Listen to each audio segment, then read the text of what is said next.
How about an anti-war protest brought to you by pinhole glasses? Can exercise your eyes. How about a little constitutional cowboy vitamin C pine straw tea? Maybe y'all can hear the Black Sabbath in the background. One time I was at a party and we were having a red pill discussion about foreign policy, 3 of us. The other guy was just a regular fellow. He wasn't a dissident. He said, I don't know anything about it. And I said, well, on the way to this party, I was listening to Black Sabbath War Pigs. And we started singing the chorus. And I said, well, you obviously do know about foreign policy because you listen to the song. And then you have Guns N' Roses with their song, Civil War. So I'm going to read you a few paragraphs from these 2 songs. But I would like for the average American to read these lyrics and meditate on them and then apply them to all the wars.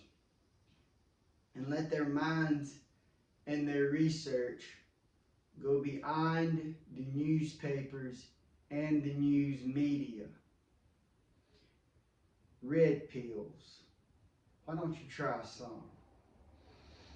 All right. I'm going to take the pinhole glasses off for the reading, even though you can read with them on. We're getting serious in here. I'm going to have to scroll down just 1 second. Generals gathered in their masses, just like witches at black masses. Evil minds that plot destruction, sorcerers of death's construction. And then down a few more paragraphs, treating people just like pawns in chess. And one of the books that I've looked at was written by Zbigniew Brzezinski. I mentioned him in the last video, and he is a war pig. That too Black Sabbath wrote the song about. People like Zbigniew Brzezinski, he wrote a book, something about chessboard games, or had chessboard in one of his books, if I remember correctly. So now we're going to go to Guns N' Roses' Civil War. My hands are tied, the billions shift from side to side. The wars go on with brainwashed pride. I was swept up in brainwashed pride during the war in Iraq when I was in high school. Happens to us. For the love of God and our human rights, and all these things are swept aside by bloody hands time can't deny, and are washed away by your genocide, and history hides the lies of our civil wars. Do you wear a black armband when they shot the man? That might be a World War I line there. Who said peace could last forever? And in my first memories, they shot Kennedy. I went numb when I learned to see, so I never fell for Vietnam. We got the wall in D.C. to remind us all, been there to that you can't trust freedom when it's not in your hands, when everybody's fighting for the promised land. Feeds the rich while it buries the poor, selling soldiers in a human grocery store. So let's go back to that Vietnam War, and let's mention about 3 things. The Gulf of Tonkin, the access to rubber in Vietnam, and the USS Liberty. Those are 3 red pills. Now, some Americans may know about the Gulf of Tonkin from the Pentagon Papers and just some stuff that's come out, but how many know about the USS Liberty and the rubber plantations? And so when I was first for wars and for America, the war in Iraq was going on, and I said, they're not fighting this war with a sense of urgency. I looked at the way, I knew about college football then, and I looked at the way you would criticize Alabama or Florida and the way that Nick Saban or Urban Meyer coached with a sense of urgency. And I said, this is not going on in Iraq. They're dragging this thing out forever. They're not fighting to win. Little did I know we didn't want to win, and that wasn't the purpose of war. I wasn't red-pilled like I should have been. But I want to give y'all, I read this book. It's by G. Gordon Liddy, and it's called Will. It's a biography of his life.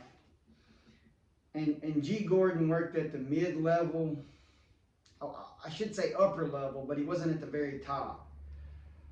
But he was an attorney, and as he got going, he worked for Justice Department and Treasury Department. And this is one of the times, I think he was at Justice Department right then, or this may have been when he was working for Richard Nixon's campaign. He did that too. And on the 8th of May, President Nixon, I'm on the right spot. On the 8th of May, President Nixon announced he was mining the harbor of Haiphong, mispronounced, and resuming the bombing of North Vietnam. All hell broke loose on the left. There was a general meeting attended by John Mitchell and addressed by General Alexander Haig, who briefed us on what was being done militarily. After his briefing, Haig asked for questions. I don't believe he expected any. These were political, not military people. But I took him at his word. General, I asked, why haven't we bombed the Red River dikes? If we did that, we'd drown half the country and starve the other half. Those few railroad lines coming in from China have to carry nothing but food. There'd be no room for ammunition. Before Haig could answer, John Mitchell jumped in. We don't need any amateur military advice. Let's not have any more of that. So the point that G. Gordon is getting at is you could have ended this war with sound military advice that a regular person could see. But then if you just end the war, where would the profits for, Rand Corporation, the U.S. government, the military-industrial complex, they got to have their profits. They got to drag that war out. And then they got to divide it up. They got to get ready to divide it up at the end. And, they got to have the international bodies and the treaties. And there's a lot of stuff that goes on. You can't just end that war. You know what I'm saying? And so I have another thing that I want to point out. War economy. In America, we have a war economy. We have a drug economy. There was a LAPD officer who blew the whistle on the federal government's involvement in drugs. And he'd go around the country giving lectures to influential people about how much of a drug economy we had. And some of the people told him, he would tell them what they would have to do about how the lifestyle of Americans would change if we were to end drugs. And they said, some said, we don't want to do this. And he said, your 401k is tied to the drugs. And I would also say to the wars. But I have these books I was reading, and you can't really get your hands on them. This is War Cycles, Peace Cycles by Richard Kelly Hoskins. And in this book, it talks about if you have fiat currency, you have to have a war. Because every 20 or so years, the inflation is going to start to catch up with the economy. And so you have a war to hide that and to bring the economy back. Now, there's many other factors in our economy today, and the fiat currency and the central banking has gotten more complex, but there's still the war cycle. Probably we've made it worse. Again, other factors are at play now. But as I was reading this book, there's another one. I may have been reading also. I ordered these books from the Informer. He's dead now. Actually, I ordered them from his wife. When I ordered them, I think he was dead, but his wife mailed them to me. And he's got all these books too. And he's like one of these legal researchers who is a non-lawyer who gives advice on courts. And I got like 10 of these from the Informer, and I put them in the wrong order probably. But it was either I can't find the exact quote, but it was in some of these books, some of these red-pilled books. And for those of you who were red-pilled on World War II, and you know why we started World War II, and you've delved deep into it, and you're not running around here saying Nazis all the time. So they supposedly had a transcript from a Senate hearing, a closed Senate hearing, I want to say. And they were talking about World War II. And they said, we got to go to war with Germany because we've done everything else and we can't get out of the Great Depression. And as you know, I think Germany was in a Great Depression. So they were basically saying it's an economic war. Were there other factors in World War II? Yes. But it's hard to get around resources and money. And I've read, I'm mentioning all kind of wars. I've read a lot about the war in Iraq. And I'm not an expert on it. I've studied Vietnam more than Iraq. But it's hard for me to get around the oil. You know, they got oil over there. And, you know, people want that oil. It's hard for me to get around that. But I want to read you, and I know I'm skipping around. I do that. But I'm trying to make some points about war. I got this from Israel historian Avi Shalom. He's a white-headed fella, and he's all over. I found him on my Facebook Reels, but I think he's on YouTube too. He said that Iran has never attacked their neighbors. This is modern history. This would be this century and the last century. Israel has repeatedly attacked Palestine. They've also meddled in Iran's affairs, and God only knows how many other countries Israel has meddled in. Iran signed the Non-Proliferation Treaty in 1968. Israel never signed it. Iran submits to inspections by the Nuclear Energy Agency. Israel doesn't. Iran has no nuclear weapons.